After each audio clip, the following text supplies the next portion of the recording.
The true story of the three little pigs. Everyone knows the story of the three little pigs, or at least they think they do. But I'll let you in on a little secret. Nobody knows the real story because nobody has ever heard my side of the story. I'm the wolf, Alexander T. Wolf. You can call me Al. I don't know how this whole big bad wolf thing got started, but it's all wrong. Maybe it's because of our diet. Hey, it's not my fault wolves eat cute little animals like bunnies and sheep and pigs. That's just the way we are. If cheeseburgers were cute, folks would probably think you were big and bad too. Like I was saying, the whole big bad wolf thing is all wrong. The real story is about a sneeze and a cup of sugar. This is the real story. Way back in Once a Time, I was making a birthday cake for my dear old granny. I had a terrible sneezing cold. I ran out of sugar. So I walked down the street to ask my neighbor for a cup of sugar. Now this neighbor was a pig, and he wasn't too bright either.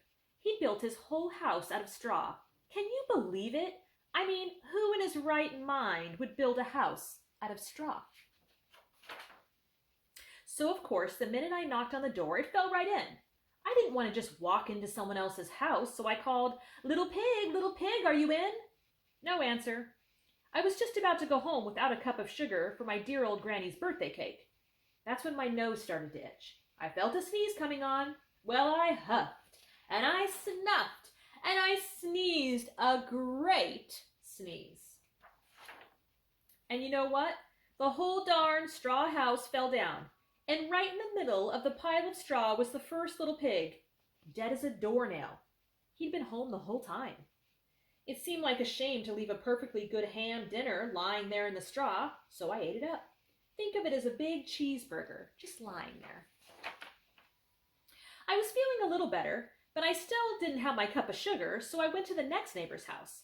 This neighbor was the first little pig's brother. He was a little smarter, but not much. He built his whole house out of sticks.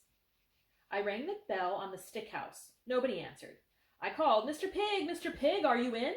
He yelled back, "Go away, wolf. You can't come in. I'm shaving the hair on my chinny chin chin." I had just grabbed the doorknob when I felt another sneeze coming on. I huffed and I snuffed and I tried to cover my mouth, but I sneezed a great sneeze. And you're not going to believe it, but this guy's house fell down just like his brother's. And when the dust cleared, there was the second little pig, dead as a doornail. Wolf's honor. Now, you know food will spoil if you just leave it out in the open, so I did the only thing there was to do. I had dinner again. Think of it as a second helping.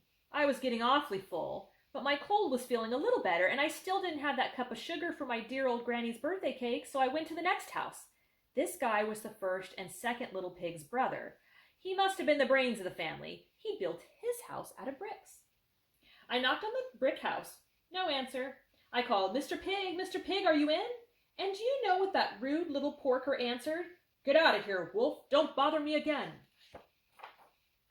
Talk about impolite. He probably had a whole sack full of sugar, and he wouldn't even give me one little cup. What a pig.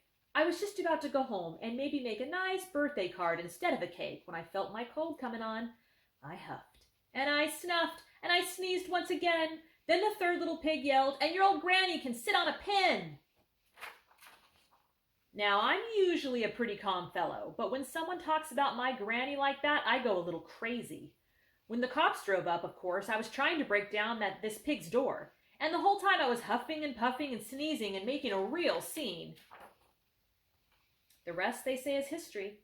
The news reporters found out about the two pigs I had for dinner. They figured a sick guy going to borrow a cup of sugar didn't sound very exciting. So they jazzed up the story with all that huff and puff and blow your house down, and they made me the big bad wolf. That's it. The real story. I was framed. But maybe you could loan me a cup of sugar.